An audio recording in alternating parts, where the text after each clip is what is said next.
Hello students, agri with keywords में आपका स्वागत है। तो ये आज हम बात करने वाले हैं इस जो आपने थंबनेल देख लिया होगा, ये मेरा थंबनेल है। यहाँ पर जो भी जानकारी आपको मिलेगी बिल्कुल सटीक जानकारी मिलेगी, ठीक है। अगर वीडियो आपको पसंद आती है तो वीडियो को लाइक जरूर कर सकते हैं, और चैनल पर यदि फर्स्ट टाइम है तो चैनल को सब्सक्राइब करना ना भूलिए स्टूडेंट, ठीक है। तो आगे स्टूडेंट्स, एग्री विद कीवर्ड्स में आपका स्वागत है। आज हम बात करने वाले हैं स्टूडेंट्स IBPS में जो RRB होता है, या फिर ये कहीं फिर IBPS एग्रीकल्चर फील्ड ऑफिसर होता है, या FO की बात करें, या आप ऐसे भी बोल सकते हैं कि एग्रीकल्चर ऑफिसर बैंक में कैसे बने। यहाँ पर मैं प्रूफ दूंगा, ऐसा नहीं है कि मैं यहाँ पर हवा में बात करने वाला हूँ, बिल्कुल भी नहीं है। मेरा एक्सपीरियंस इसमें काफ़ी रहा है, इस वजह से मैं आपको बता सकता हूँ कि क्या आपको चीज़ें पढ़नी होती हैं। इस वीडियो को देखने के बाद कोई भी स्टूडेंट्स किसी भी तरह का एग्रीकल्चर से रिलेटेड कोई भी डाउट नहीं रहेगा, ये मेरा आपसे वादा है, ठीक है। कोई भी डाउट आपको नहीं मैं रहने दूंगा, लेकिन बस ये है कि आपको ये वीडियो पूरा देखना है स्टूडेंट, ठीक है। आज इसमें मैं जो भी बात करने वाला हूँ पूरी डिटेल्स में बात करूँगा, विद प्रूफ की बात करूँगा। मैं यहाँ पर प्रूफ दिखाऊँगा आप लोगों को कि आप एग्रीकल्चर ऑफिसर बन सकते हैं BSc एग्रीकल्चर करने के बाद, ठीक है। ठीक है, तो सभी चीज़ों के बारे में हम बात करने वाले हैं। हर वो चीज़ जो एक स्टूडेंट जानना चाहता है, एक न्यू स्टूडेंट जानना चाहता है, जिसको एग्रीकल्चर में बैंक के बारे में कुछ नहीं पता, वो भी इस वीडियो को देख सकता है अच्छे से। इस वीडियो को मैंने इसलिए आप लोगों के सामने लाया हूँ क्योंकि बहुत सारे स्टूडेंट्स हैं जो अभी अपेयरिंग हैं, BSc एग्रीकल्चर कर रहे हैं। BSc एग्रीकल्चर कंप्लीट होने वाला है, जिसका जून 2024 में जिसका BSc एग्रीकल्चर कंप्लीट हो जाएगा, उन लोगों के लिए वीडियो रहेगा, ठीक है। बाकी जो पास आउट स्टूडेंट हैं वे भी इस वीडियो को देख सकते हैं, उसके लिए भी हो सकता है कि उसके लिए भी ये इम्पोर्टेंट हो जाए। बट मैं यहाँ पर जो भी बात करूँगा स्टूडेंट्स, इस बारे में थोड़ा सा जो भी मैं यहाँ पर बात करूँगा उसको थोड़ा सा समझना है, ठीक है। और ये कब निकलती है सभी चीज़ें मैं बताऊँगा विद प्रूफ के साथ। तो सबसे पहले हम बात करेंगे RRB के बारे में।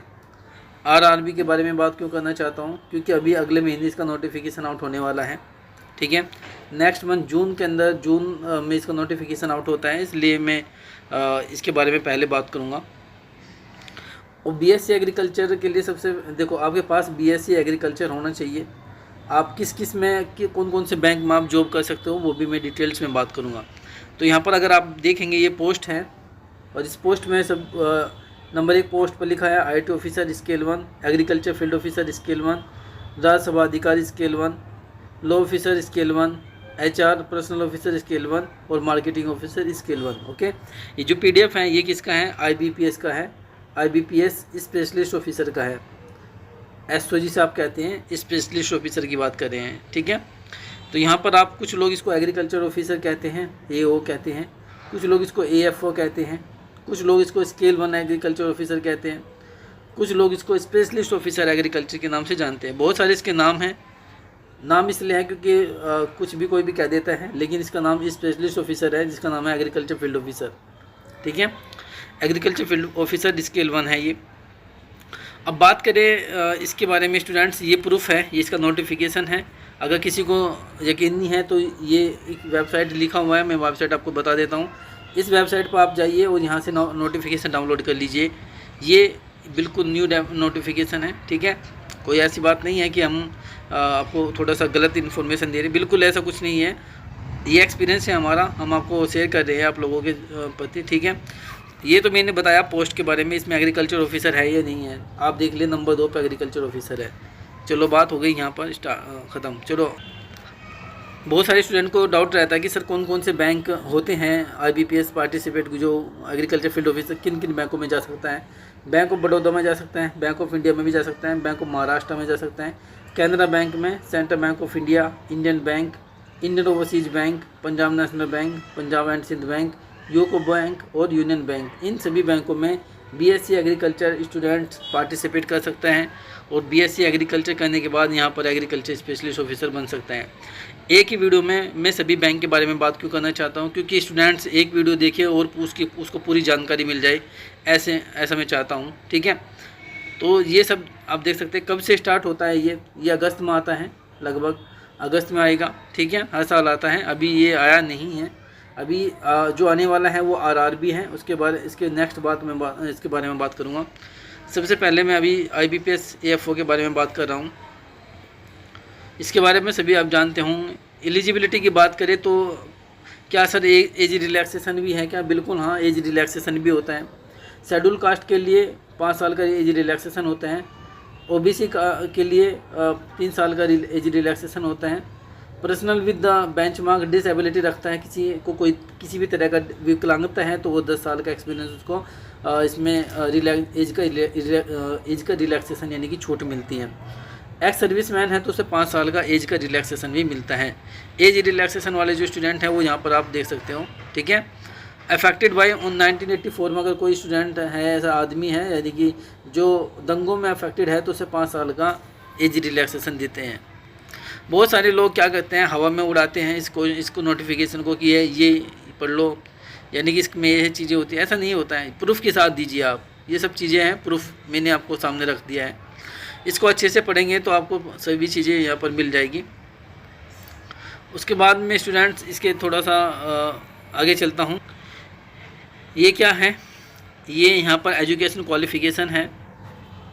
एजुकेशन क्वालिफ़िकेशन हर साल जो नोटिफिकेशन आता है उस पर लिखा होता है, यहाँ पर देख लीजिएगा कि हर साल ये एज रिलैक्सेशन यानी कि एजुकेशन क्वालिफ़िकेशन देखते हैं।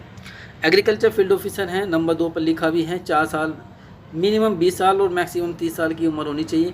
4 साल की डिग्री होनी चाहिए। अब देख लीजिए किस में, एग्रीकल्चर में अगर आपके पास BSc एग्रीकल्चर है तब भी आप एलिजिबल है। BSc हॉर्टिकल्चर है, एलिजिबल हो। BSc एनिमल हस्बेंड्री है, वेटरनरी साइंस है, डेयरी साइंस है, फिशरीज़ हैं, PC कल्चर है, एग्रीकल्चर मार्केटिंग है, कोऑपरेशन एंड द बैंकिंग है, एग्रो फॉरेस्ट्री है, ठीक है, एग्रीकल्चर बायोटेक्नोलॉजी है, फूड साइंस है, एग्रीकल्चर बिजनेस मैनेजमेंट है, फूड टेक्नोलॉजी है, डेयरी टेक्नोलॉजी है, एग्रीकल्चर इंजीनियरिंग है, सेरिकल्चर है, फिशरीज इंजीनियरिंग है। तो इनमें से किसी भी अगर आपके पास BSc एग्रीकल्चर की डिग्री है, you are eligible for BSc agriculture field officer, ठीक है, you are eligible for agriculture field officer scale 1, okay. तो ये आप ध्यान से देखिए, इनमें से कोई भी अगर आपके पास एक डिग्री है तो आप BSc एग्रीकल्चर के लिए IBPS AFO के लिए एलिजिबल है, ठीक है स्टूडेंट। ये तो मैंने एज रिलैक्सेशन की बात कर ली है। एप्लीकेशन फ़ीस सभी को पता होगा, ये तो 175 रुपये होता है। सभी अदर कैटेगरी के लिए 850 रुपये लगता है, ठीक है। ये एग्ज़ाम पैटर्न है। एग्ज़ाम पैटर्न की बात करें तो इंग्लिश के क्वेश्चन 50 होते हैं, 25 नंबर के होते हैं। रीजनिंग के क्वेश्चन 50 होते हैं, 50 नंबर के होते हैं। क्वांटिटेटिव एप्टीट्यूड 50 क्वेश्चन 50 मार्क्स के होते हैं। टोटल 150 क्वेश्चन होते हैं और 125 मार्क्स के इसलिए हुए क्योंकि यहाँ पर जो इंग्लिश है वो आधे नंबर की होती है, यानी कि 25 नंबर की होती है। इंग्लिश लैंग्वेज में रहेगी। जो क्वांट है, जो रीजनिंग है वो दोनों भाषा में रहेगा, हिंदी में भी और इंग्लिश में भी। लेकिन जो इंग्लिश है वो आपकी इंग्लिश लैंग्वेज इंग्लिश में ही रहेगी, हिंदी में नहीं आएगी। 40-40 मिनट आप लोगों को दिया जाएगा, सेपरेट दिया जाएगा। इंग्लिश का पेपर जब आप ओपन करोगे तो 40 मिनट मिलेगी, उसके बाद ये बंद हो जाएगा। रीजनिंग का पेपर आप करोगे तो 40 मिनट आपको मिलेगी, उसके बाद ये पेपर बंद हो जाएगा। क्वांटिटेटिव एप्टीट्यूड आपको 40 मिनट आप पेपर करोगे, वो 40 मिनट के बाद ये बंद हो जाएगा। यानी कि आपको 40 मिनट एक पोर्शन को देना होता है। आई बात समझ में? तो ये सब चीज़ें यहाँ पर आप देख सकते हो। उसके बाद मेंस जो एग्ज़ाम, ये क्वालिफ़िकेशन एग्ज़ाम है, क्वालिफाई एग्ज़ाम है। इसके नंबर नहीं जुड़ते हैं, इसके जो मार्क्स हैं वो ऐड नहीं होते हैं, केवल और केवल क्वालिफ़िकेशन होता है। आपको इसमें केवल पास होना होता है और मेरिट मारना होता है, और इनमें सभी में आपको पास होना पड़ेगा। तीनों सब्जेक्ट में जो कट ऑफ लगेगी उस कट ऑफ में भी आपको आना पड़ेगा, और जो आपके नंबर हैं, टोटल जो नंबर हैं उस कट ऑफ में भी आपको उस कट ऑफ का टोटल मार्क्स भी यानी कि जो टोटल कट ऑफ है उसमें भी आना पड़ेगा, और सेक्शन जो कट ऑफ है उसमें भी आपको क्वालिफाई करना पड़ेगा। अगर मान लीजिए आपके इसमें 25 नंबर में से यहाँ पर 25 नंबर आ गए इंग्लिश में, और रीजनिंग में भी आपके 50 में से 40 नंबर आ गए, और क्वांटिटेटिव एप्टीट्यूड में आपके 1 नंबर आ गया और कट ऑफ गया था 1.5 पे, तो आप एलिजिबल नहीं हो, क्योंकि इसमें तीनों में पास आपको होना पड़ेगा स्टूडेंट, ठीक है। बारीकी समझिए इसको, इस पेपर की बारीकी समझिए जो मैं आपको बता रहा हूँ। ये इंपॉर्टेंट वीडियो है, ठीक है। बहुत सारे स्टूडेंट जो भी होते हैं, या उनके बारे में बात नहीं करूँगा, हवा में उड़ाते हैं और ढंग से मैं बताते नहीं हैं। मेरा एक्सपीरियंस है इसमें, इसलिए मैं आपको बता रहा हूँ, ठीक है, आप लोगों को, ताकि इसका अनुभव आप लोग भी ले सकें। उसके बाद इसमें एक मेंस एग्ज़ाम होता है, इसी का ही आपका एक मेंस एग्ज़ाम होता है प्लस एक इंटरव्यू होता है, उसी के दोनों के नंबर ही आपको जुड़ते हैं। मेंस एग्ज़ाम जो होता है वो एग्रीकल्चर का आता है, प्रोफेशनल नॉलेज 60 क्वेश्चन 60 मार्क्स से होते हैं और 45 मिनट का समय मिलता है आपको। पेपर जो होगा वो हिंदी में भी और इंग्लिश दोनों भाषा में होगा, ठीक है। नंबर ऑफ़ क्वेश्चन कितने हैं, 60 हैं, और नंबर ऑफ़ मार्क्स भी 60 हैं। ये सब एग्रीकल्चर वालों के लिए है, IT ऑफिसर वालों के लिए है, HR वालों के लिए है, ये सब देख सकते हो। कैसे अप्लाई करेंगे सबको पता है अप्लाई करने का। जब ये नोटिफिकेशन आउट होगा तो मैं इस पर एक वीडियो बना दूंगा कि कैसे अप्लाई करते हैं, ठीक है। अप्लाई करने के लिए तो मैं आपको बता ही दूंगा, ठीक है। एग्ज़ाम सेंटर की बात करें तो एग्ज़ाम सेंटर इंपॉर्टेंट है कि एग्ज़ाम सेंटर इसके कहाँ कहाँ होते हैं वो इम्पोर्टेंट है, क्योंकि अब बैंक में जो वैकेंसी आती हैं आप लोग यहाँ पर देख लीजिए, इस तरह की वैकेंसी आती हैं, ठीक है। एग्रीकल्चर फील्ड ऑफिसर सबसे ऊपर हैं, ये रहा लिखा हुआ। किस बैंक ने, बैंक ऑफ बड़ौदा इसने निकाली थी, नहीं कोई वैकेंसी नहीं थी इसके पास, बैंक ऑफ इंडिया के पास नहीं थी।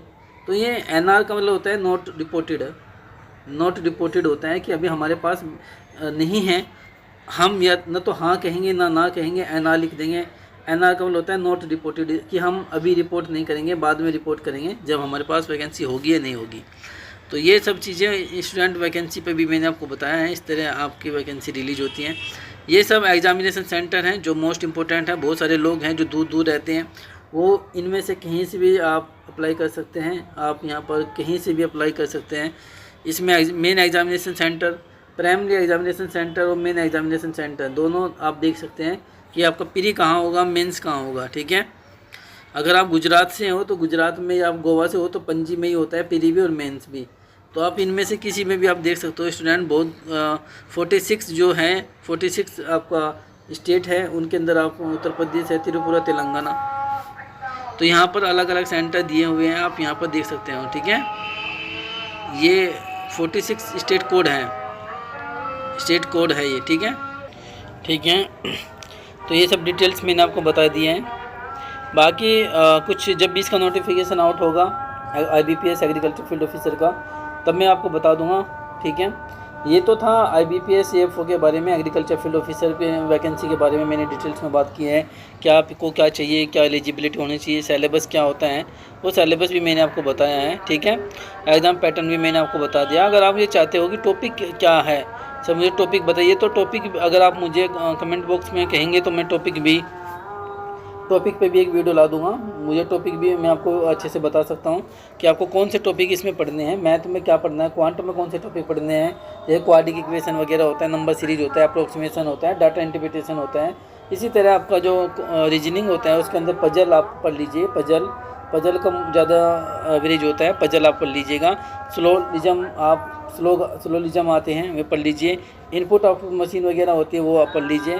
कोडिंग डिकोडिंग जो होता है वो आप पढ़ लीजिए, ओके। इंग्लिश की बात करें तो पैराग्राफ को अच्छे से तैयार कीजिएगा, paragraph fill in the blank आप अच्छे से तैयार कीजिएगा, डबल वाले जो double filling in the blank होते हैं। और आपको अच्छे से न्यूज़पेपर को पढ़ना है खूब, और आपको इंग्लिश अच्छे से उसमें निकल जाएगा, ठीक है। तो ये था IBPS एग्रीकल्चर फील्ड ऑफिसर के बारे में। आगे हम चलते हैं, शिफ्ट होते हैं दूसरे बैंक में। यदि किसी विद्यार्थी को इसका ये PDF चाहिए तो PDF के लिए आपको क्या करना पड़ेगा, IBPS.in लिखना पड़ेगा गूगल पे, और वहाँ पर जाके यहाँ पर इस बैक करेंगे, थोड़ा सा बैक करेंगे तो यहाँ पर इस तरह का आएगा ये लिखा हुआ, ठीक है। ये स्पेशलिस्ट ऑफिसर जो है इस पर क्लिक करेंगे, तो यहाँ पर क्लिक करेंगे तो आप इस पर क्लिक करोगे तो आपके सामने इस तरह का नोटिफिकेशन यानी कि इस तरह का ये इंटरफेस ओपन होता है। और यहाँ पर एडवर्टाइजमेंट जहाँ लिखा हुआ है, जो एडवर्टाइजमेंट जो लिखा हुआ है यहाँ पर स्टूडेंट्स, यहाँ से ये डाउनलोड हो जाएगा, ठीक है। आप इसे इजीली डाउनलोड कर सकते हो, कोई दिक्कत नहीं है, ठीक है। ये इसकी मेन वेबसाइट है, आप लोग देख सकते हो, इसकी ये मेन वेबसाइट है, ठीक है। IBPS.in लिखोगे तो आप यहाँ पर सीधे यहाँ पर आ जाओगे। IBPS क्या है, देखो IBPS एग्रीकल्चर इंस्टीट्यूट बैंक की पर्सन सिलेक्शन क्या है, ये एक बॉडी है जो कंडक्ट कराती हैं, क्या कंडक्ट कराती हैं, बैंकिंग से संबंधित जो भी एग्ज़ाम होते हैं उनको कंडक्ट कराने का कौन काम करता है, IBPS करता है, ठीक है।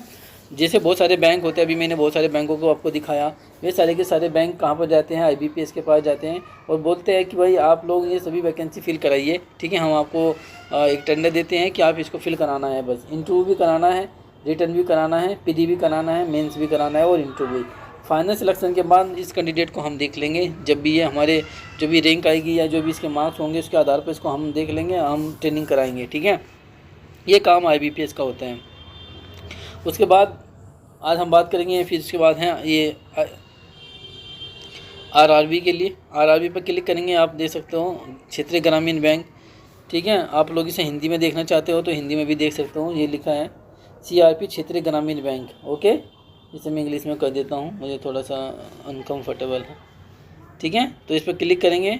क्लिक करने के बाद ये भी इस तरह का है, क्योंकि इसमें भी इस तरह की लिस्ट आई है। तो इसके नोटिफिकेशन जो ये रहा, जो नोटिफिकेशन, इस पर क्लिक करेंगे। क्लिक करने के बाद ये डाउनलोड हो जाएगा। ठीक है, यहाँ पर देखिए ये इस तरह का नोटिफिकेशन आपके सामने डाउनलोड हो गया। ठीक है, वो IBPS का था, ध्यान रखना, वो IBPS स्पेशलिस्ट ऑफिसर था। ये IBPS में जो RRB होते हैं, क्षेत्रीय ग्रामीण बैंक जो होते हैं, ग्रामीण बैंक जो होते हैं, उसके अंदर भी एग्रीकल्चर ऑफिसर जा सकते हैं क्या? बिल्कुल जा सकते हैं। BSc एग्रीकल्चर आपके पास होना चाहिए, प्लस 2 साल का एक्सपीरियंस आपके पास होना चाहिए। You are eligible for RRB scale 2 officer in agriculture department, okay, and banking department. तो आप इनमें से किसी में भी अगर आपके पास BSc एग्रीकल्चर है, प्लस 2 साल का एक्सपीरियंस है, तो आप इसमें काम कर सकते हैं। बात करेंगे अब कौन कौन से स्टेट हैं। यहाँ पर नेम ऑफ स्टेट की बात करें तो ये सब स्टेट हैं। ये क्या है, थोड़ा सा देख लेते हैं भाई। ठीक है, जिस तरह आपके सामने ये रहा IBPS का, ऐसे ही ये भी स्केल 1, स्केल 2, स्केल 3 क्या होता है वो देखो। IBPS क्या होता है, IBPS स्पेशलिस्ट ऑफिसर में जो जो ग्रामीण बैंक होते हैं, उसकी वैकेंसी को RRB फिल करता है, क्षेत्रीय ग्रामीण बैंक। ठीक है, जो वैसी वैकेंसी होती है जैसे बैंक ऑफ बड़ौदा हो गया, ठीक है, बड़ौदा UP ग्रामीण बैंक जो हो गया, वो क्षेत्रीय ग्रामीण बैंक उसको फिल करेगा। अब देखो इसमें क्या होता है, यहाँ पर अगर आप क्लिक करोगे, यहाँ पर आप सामने इस तरह का है, ये इंट्रोडक्शन है इसका, ये एलिजिबिलिटी है। तो हम एलिजिबिलिटी क्राइटेरिया पर क्लिक करेंगे तो आप देखेंगे ये पार्टिसिपेट बैंक है। ओके, जितने भी ये आपको बैंक दिख रहे हैं ये सारे के सारे, और कहाँ के ये हैं, और सभी स्टेट आप देख सकते हो जहाँ पर हिंदी, तेलुगु जो भी लैंग्वेज है, ये आप देख सकते हो। 43 RRB हैं। कितने हैं? क्षेत्रीय ग्रामीण बैंक 43 है टोटल 43 हैं। आप यहाँ पर देखिए नेम ऑफ RRB 1 से लगा के और 43 तक यहाँ पर RRB हैं। ओके, ये सारे के सारे RRBs हैं। ठीक है, और इसमें अगर हम बात करें एलिजिबिलिटी क्राइटेरिया की बात करें तो यहाँ पर हम ये इंडियन सिटीजन होना चाहिए, बट हम BSc एग्रीकल्चर वाले कैंडिडेट के बारे में बात करेंगे यहाँ पर। तो ये सब वही डिटेल्स हैं, थोड़ा सा स्क्रॉल करेंगे, ये सामने देख लीजिए आप। एजुकेशन क्वालिफ़िकेशन है ये स्टूडेंट। एजुकेशन क्वालिफ़िकेशन की बात करें तो आप यहाँ पर देख सकते हैं scale officer, banking manager, okay, agriculture officer, देखिए कहाँ पर लिखा है।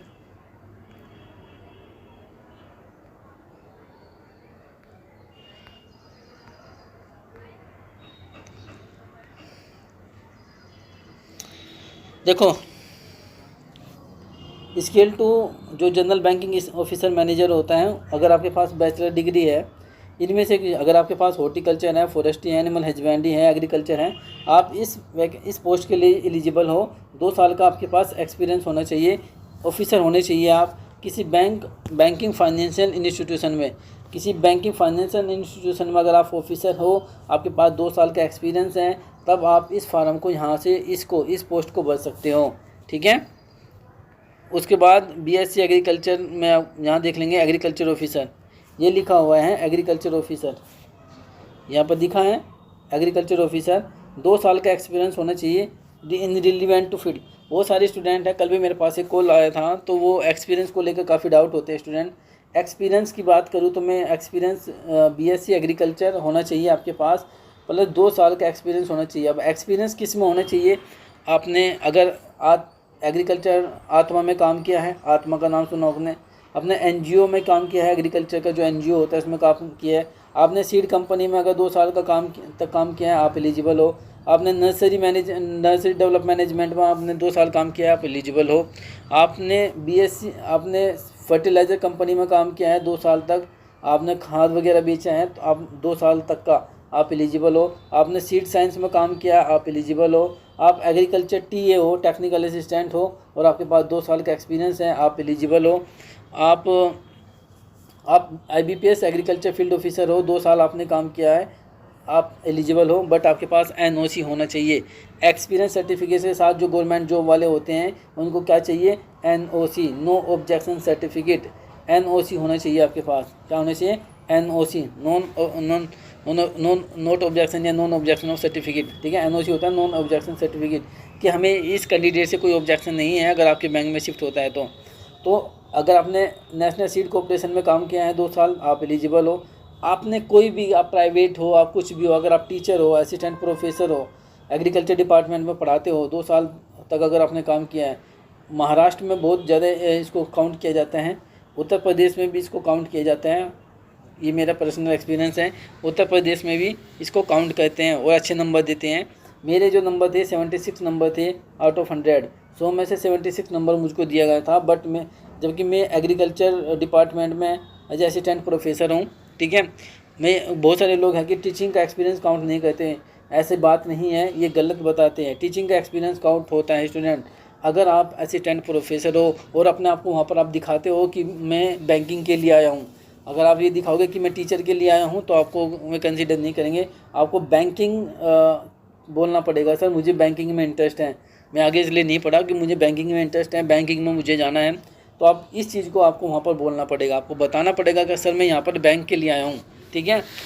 तो आपको वहाँ पर कंसीडर कर दिया जाएगा। लेकिन हरियाणा की बात करें, राजस्थान की बात करें, बहुत सारे लोग कहते हैं कि वहाँ पर काउंट नहीं होता। मुझे नहीं लगता, जब यूपी में काउंट हो सकता है तो हर जगह काउंट हो सकता है। हो सकता है उत्तर प्रदेश में भी, हर राजस्थान और हरियाणा में भी काउंट होता हो। महाराष्ट्र में तो सबसे ज़्यादा टीचिंग एक्सपीरियंस को काउंट कर लेते हैं अगर आप असिस्टेंट प्रोफेसर हो डिपार्टमेंट ऑफ एग्रीकल्चर में, ठीक है, तो आपको काउंट किया जाएगा बिल्कुल। तो ये सब चीज़ें हैं एक्सपीरियंस को लेकर। एक्सपीरियंस से में संबंधित कोई भी, अगर किसी को अब भी कोई डाउट है तो वो मुझे कॉल कर सकता है, या फिर आप कमेंट बॉक्स में अपना नंबर दे दीजिएगा, मैं आपको खुद कॉल कर लूँगा, ठीक है। और ये इस एक्सपीरियंस के बारे में कोई भी डाउट हो तो पूछ लीजिएगा, कोई दिक्कत नहीं है। ये मैंने खुद क्रैक किया है एग्ज़ाम, तो इस वजह से मुझे पता है, ठीक है। किसी को, बहुत सारे स्टूडेंट होते हैं जो डाउट होता है। देखो वहाँ पर कुछ एक्सपीरियंस की जब बात होगी, मैं उस पर एक अलग वीडियो बनाऊँगा स्टूडेंट, जहाँ पर मैं बात करने वाला हूँ एग्रीकल्चर ऑफिसर की। तो ये अगर आपके पास है BSc एग्रीकल्चर आपके पास है, उसमें 50% नंबर होने चाहिए आपके पास। 2 साल का एक्सपीरियंस अगर आपने किसी फील्ड में काम किया है तो आप एलिजिबल हो, स्केल 2 ऑफिसर बनते हैं। बहुत अच्छी हैंडसम सैलरी मिलती है, लगभग 1 लाख रुपये से ज़्यादा, 1 लाख रुपये से ज़्यादा सैलरी इसमें मिल जाती है, ठीक है। सब कुछ पेंशन वेंशन काट के, ठीक है। पेंशन वेंशन जो होती है 1,26,000 होती है टोटल सैलरी, बट पेंशन वेंशन अगर आपकी कटेगी NSP, national pension system, NPS, national pension system कटने के बाद लगभग 80-90 हज़ार रुपये के करीब आपको मिल जाता है। बहुत ज़्यादा सैलरी होती है, बढ़िया है, मैनेजर बनते हो आप लोग। तो एग्रीकल्चर ऐसी नहीं है कि एग्रीकल्चर की कोई वैल्यू नहीं है, एग्रीकल्चर की वैल्यू है स्टूडेंट्स, बहुत अच्छी इसको स्कोप भी है, गवर्नमेंट में भी है, प्राइवेट में भी है और सेल्फ बिजनेस में भी है। तो ये सब चीज़ें हैं। फीस तो सब जानते होंगे। अब पैटर्न की बात करें तो इसका पैटर्न, इसका एक पेपर होता है और एक इंटरव्यू होता है। क्या होता है? एक पेपर और एक इंटरव्यू होता है स्टूडेंट, और बाकी कुछ नहीं होता। एक पेपर और एक इंटरव्यू होता है इसमें। आप यहाँ पर देख लीजिएगा, ये आपका पेपर होता है इस तरह का। स्पेशलिस्ट ग्रेड का की बात करें तो यहाँ पर प्रोफेशनल नॉलेज पूछी जाती हैं, ठीक है, रीजनिंग पूछी जाती हैं, फाइनेंशियल अवेयरनेस पूछी जाती है, इंग्लिश लैंग्वेज पूछी जाती हैं, हिंदी भी पूछी जाती हैं, कंप्यूटर भी पूछा जाता है, क्वांटिटी एप्टीट्यूड डाटा भी पूछा जाता है। 240 क्वेश्चन होते हैं, 200 नंबर के होते हैं, क्योंकि जो हिंदी है वो 20 नंबर की होती है, 40 क्वेश्चन होते हैं। कंप्यूटर जो होता है 20 नंबर की होती है और हिंदी आपकी 40 क्वेश्चन होते हैं। तो ये टोटल मिला के एक पेपर होता है और एक इंटरव्यू होता है ओनली। 24 सितंबर को हर साल इसका पेपर होता है, ठीक है, 24 सितंबर को ध्यान रखना, ठीक है, हर साल इसका पेपर होता है। इसकी डेट, इसका कैलेंडर जारी हो चुका है, आप इसका कैलेंडर भी चेकआउट कर सकते हो, ठीक है, बता दूंगा, मैं कैलेंडर भी दिखा दूंगा। तो ये था आपके RRB स्केल 2 के लिए। सिलेबस मैंने बता दिया, एलिजिबिलिटी मैंने बता दिया, एक्सपीरियंस के बारे में मैंने बात की है। यहाँ पर आपको एक्सपीरियंस होना चाहिए 2 साल में। ज़रूरी नहीं कि आप सरकारी हो, आप प्राइवेट हो, आप प्राइवेट हो, लेकिन वो संस्था 2 साल का एक्सपीरियंस आपको दिखा दे, आपके लेटर हेड पर दिखा दे, आपको कह दे कि ये आदमी 2 साल तक हमारे यहाँ काम करता था, इतना भी बहुत है, वे लोग कंसिडर कर लेते हैं। बट आपके पास, अगर आप OBC कैंडिडेट हो तो सेंट्रल गवर्नमेंट का सर्टिफिकेट जरूर बनवा के जाइएगा। सेंट्रल गवर्नमेंट का सर्टिफिकेट में वहाँ पर लोग मांगते हैं, ठीक है। बाकी कुछ भी, किसी भी तरह का कोई डाउट हो उसको लेकर, तो मुझे कमेंट बॉक्स में अपना नंबर दीजिएगा, मैं उस पर खुद कॉल करूँगा, ठीक है। अगर किसी को कोई भी डाउट है एक्सपीरियंस को लेकर तो मुझे कमेंट बॉक्स में अपना नंबर ज़रूर दीजिएगा, मैं वहाँ पर देख लूँगा आप लोगों का, ठीक है। डॉक्यूमेंट बहुत अच्छे से होता है, डॉक्यूमेंट की कोई दिक्कत नहीं है। जब इसका नोटिफिकेशन आएगा नेक्स्ट मंथ, अगले महीने आ जाएगा, तब मैं नेक्स्ट मंथ आ जाएगा तब उसमें मैं डिटेल्स में बात करूँगा। अभी तो मैंने आपको केवल ये बताया कि आप बैंकिंग ऑफिसर कैसे बन।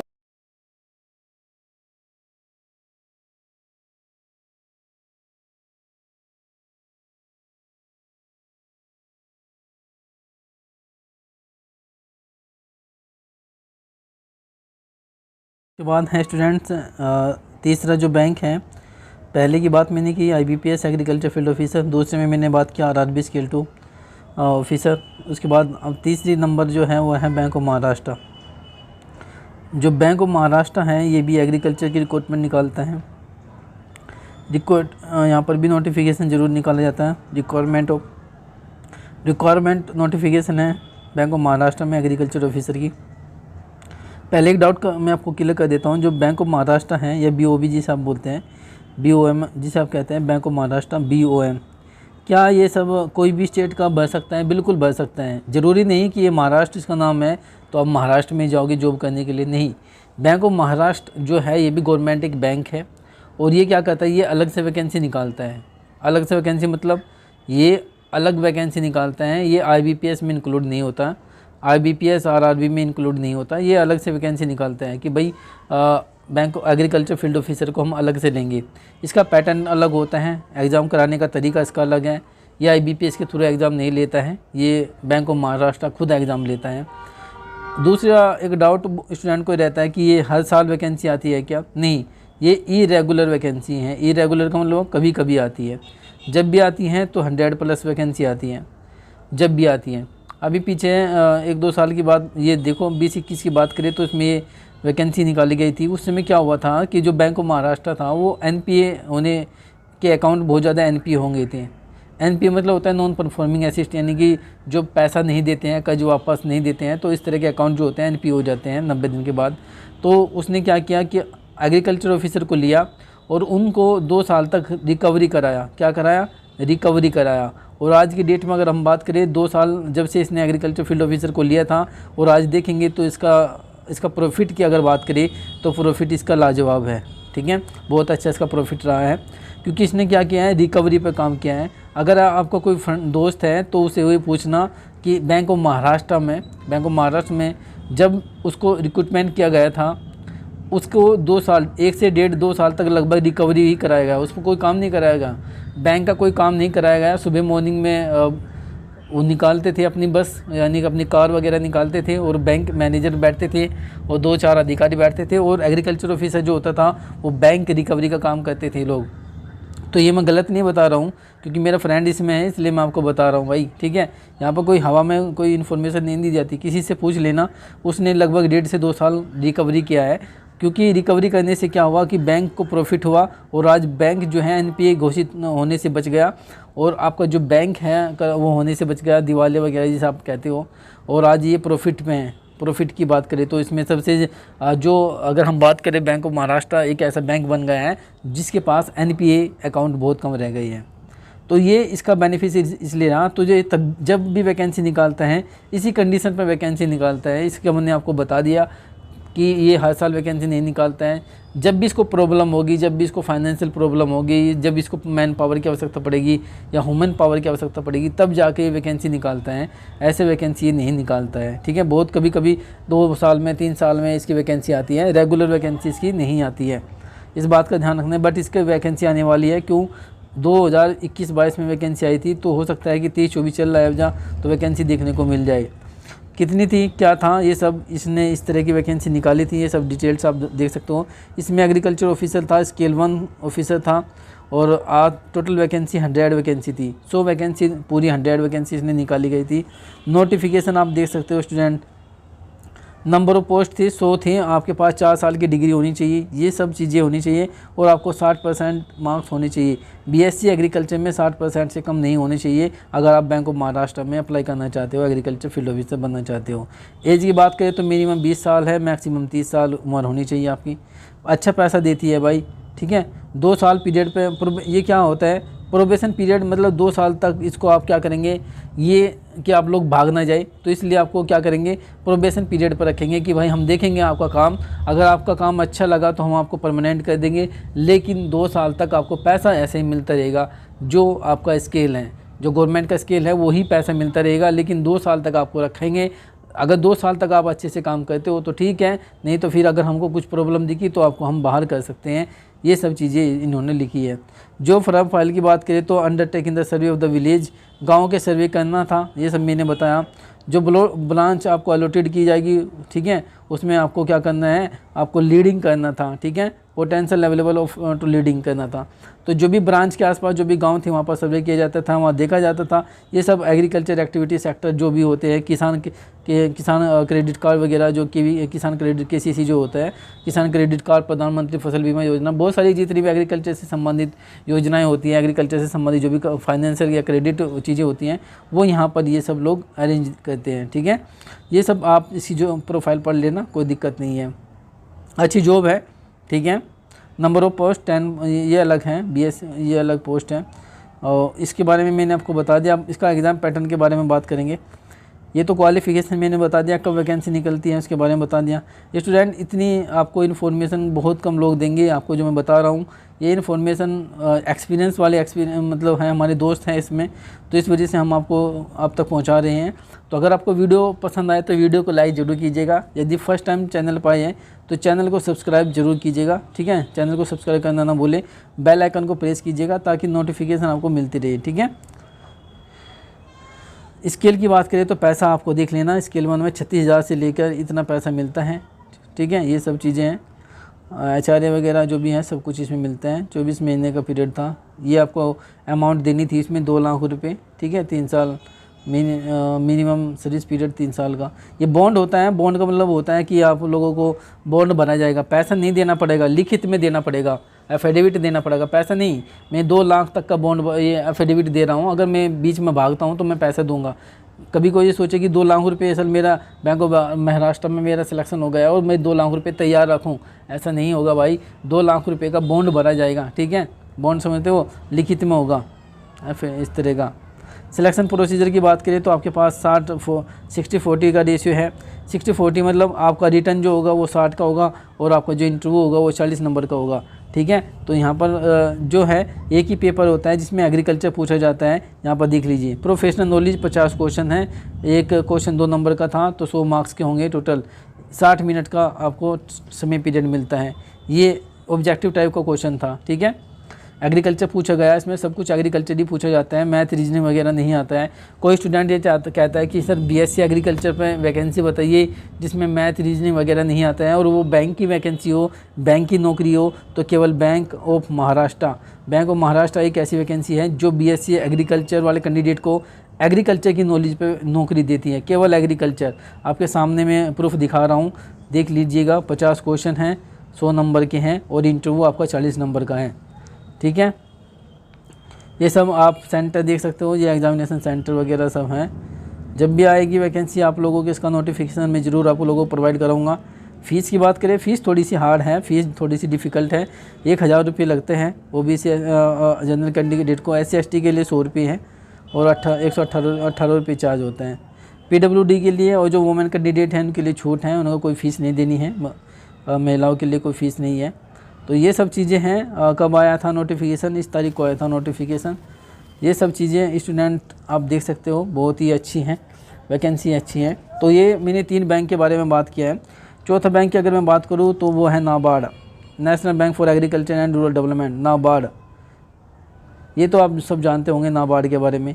इसमें भी एग्रीकल्चर की वैकेंसी आती है, स्पेशल वैकेंसी भी आती है, स्पेशल सब्जेक्ट की वैकेंसी आती हैं। तो इसे नाबार्ड को मैं आगे कभी डिस्कस करूँगा। नाबार्ड एक अच्छी वैकेंसी है, बहुत बढ़िया वैकेंसी होती है नाबार्ड की भी, तो इसको डिस्कस मैं करूँगा। तो ये 4 वैकेंसी जो होती हैं बैंक के अंदर होती हैं, इससे अलग कोई भी वैकेंसी बैंक में एग्रीकल्चर ऑफिसर वाली नहीं आती है। पहला agriculture field officer IBPS, RRB scale 2 officer, उसके बाद बैंक ऑफ महाराष्ट्र, उसके बाद है नाबार्ड हर साल वैकेंसी देता है, हर साल रेगुलर वैकेंसी है, हर साल आती है, ठीक है। ये सब बाकी और एग्रीकल्चर में कोई वैकेंसी मेरे नज़र में नहीं है। बाकी अगर किसी के हो तो वो मुझे कमेंट बॉक्स में ज़रूर कमेंट करें ताकि मुझे भी पता लगे।